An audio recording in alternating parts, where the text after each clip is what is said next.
Hello, this is Tony Hiller from RealClimateScience.com. Yesterday I fact-checked the New York Times, and today I'm going to fact-check Grok. Yesterday I showed how the New York Times was hiding all of the hot weather prior to 1960 at Bloomington, Indiana. And Grok boldly declared, "This image is a classic example of a misleading climate-related graph that circulates widely on social media." Then it proceeded with a typical bunch of meaningless AI propaganda. So let's go back to VisitTech and do some more analysis of the weather at Bloomington, Indiana. This is what the website looks like for subscribers. At the end of the video, I'm going to show you how you can become a subscriber yourself. The first thing I'm going to do is select Indiana from the drop-down menu. That brings up a map of the 36 United States Historical Climatology Network stations in Indiana. I'm going to select Bloomington by clicking on it. Now on the left side we have a graph of the 45,896 daily maximum temperatures recorded at Bloomington since 1890. Looking at the graph, we can see there was some very hot weather during the 1930s. On July 15, 1936, it was 110 degrees at Bloomington. I want to take a closer look at this hot weather, so I'm going to zoom in on it by right-clicking and dragging the mouse. We can see that the hottest days occurred during 1930, 1934, and 1936. Now I'm going to issue a command by clicking on the microphone button. Count the number of days over 90 per year. Now we have a graph of the number of 90-degree days per year. We can see that the highest year was 1913. They had 70 days over 90 degrees in 1913 at Bloomington. This shouldn't surprise anyone because 1913 was the year California set the world record temperature of 134 degrees on July 10th. Easter week 1913 may have been the worst week for weather in United States history, with massive flooding and tornadoes. Here's a newspaper cover from Easter week 1913 showing some of the disasters. Hundreds of people were killed by a tornado in Omaha, and there was massive flooding across many cities in the eastern United States. After 1913, the second hottest summer occurred in 1954, and the third hottest summer occurred during 1936, when they had 68 days over 90 degrees. But the key thing is that Bloomington had a lot more 90-degree days prior to 1960 than they've had since. In fact, they averaged about twice as many 90-degree days before 1960s as they have since 1960. And that's why the New York Times tried to fool their readers by beginning their data set at 1960, because had they started it earlier, it would have wrecked their propaganda. The other way the New York Times is deceiving their readers is by creating a fake graph of modeled data after 2020 and pretending this actually means something. The real trend is sharply downwards. We're going to do more analysis, but the first thing I want to do is shift over to a dark theme. Now I'm going to select the United States again, select Indiana, and select Bloomington from the drop-down menu. You can see from the trend line that there really hasn't been any warming in Bloomington since 1890. I'm going to turn off the trend line and do some more analysis. Group by day of year and calculate average, highest, and lowest. Before I do anything, I'm going to remove this title by double-clicking on it and erasing it. Now we have a nice graph showing each day of the year across the x-axis with the record highest temperature, the average temperature, and the record lowest maximum temperature. I want to add another line to the graph, so I'm going to issue this command. Group by day of year and show values for the year 2025. Now we have a nice graph showing how 2025 compares with the normal weather at Bloomington. You can see that 2025 brought some very cold weather early in the year, but there wasn't any extremely hot weather during the summer. It's easy using VisitTech to locate bad data in the NOAA database. This point down here is obviously incorrect. Now let's do a different type of analysis on the Bloomington database.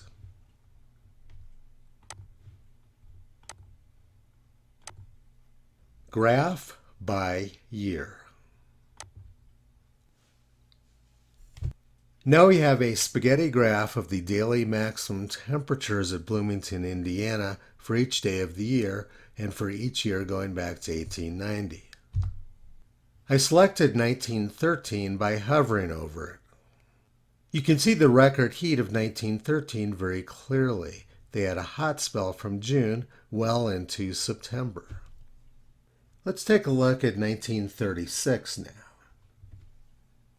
You can see that 1936 was an incredibly hot summer with temperatures going up to 110 degrees Fahrenheit. Now we're looking at 1954. You can see that there was a very long heat wave during the summer of 1954 as well. Now we're looking at the year 2025. You can see that there wasn't any extremely hot weather at all. We're taking a very detailed look at all of the temperature data from Bloomington, Indiana. Instead of using the real temperature data, Grok simply relied on the propaganda it found on the internet. The graph I posted was 100% correct, but Grok went off on a tirade saying it was a classic example of misleading climate information. Grok didn't look at the data, it just looked at all the garbage it found out on the internet. Grok eventually apologized and acknowledged that I was correct. But then it started arguing for fake government temperature adjustments. It only took me a few seconds using VisitTech to debunk the New York Times disinformation. You can do this yourself by subscribing to VisitTech. If you want to support my work, the best way to do that is by becoming a VisitTech subscriber. You get 1 month free and then it's $20 per month after that, and you can cancel very easily at any time. Now I'm going to show you how you can become a subscriber, get valuable information, and support my work. This is what the website looks like for non-subscribers. Non-subscribers can look at temperatures from all over the world, but they're limited in their capabilities for doing data analysis. VisitTech is designed to work on any type of data, but I've made it very easy to work with climate data. If you want to subscribe, simply click on the subscribe button. Then read through the terms of use and click on the accept button if you do accept it. This brings up the standard Google Secure checkout page. We never see any of your data. It says 7 days free, but right now you actually get 30 days free before you start getting charged. After you subscribe, this is what the web page will look like, fully featured. As I mentioned, you can work with pretty much any type of data. I've provided some example data under the Options tab. Let's look at Washington, D.C. crime data for the year 2025. Now I have a map showing the almost 23,000 crimes reported in Washington, D.C. this year, and we can do analysis on it. Count the number of crimes of each offense type.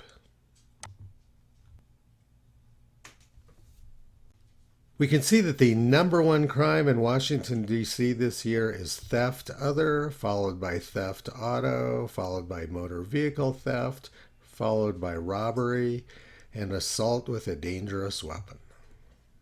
Now let's go back to the Map tab and look at some individual crimes. There's a red dot right here. Let's click on it. A text box opened up showing all the details of the crime. VisitTech is an incredibly useful tool and costs much less than any of the competition. If you want to support my work, the best way you can do it is by becoming a subscriber at app.visitech.ai.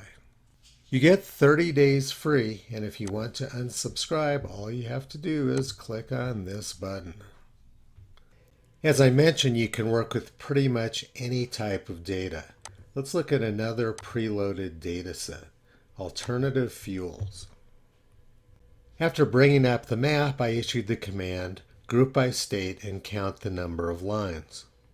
Now I have a map of all of the alternative fuel stations in North America, and on the left side we have a graph showing the number per state.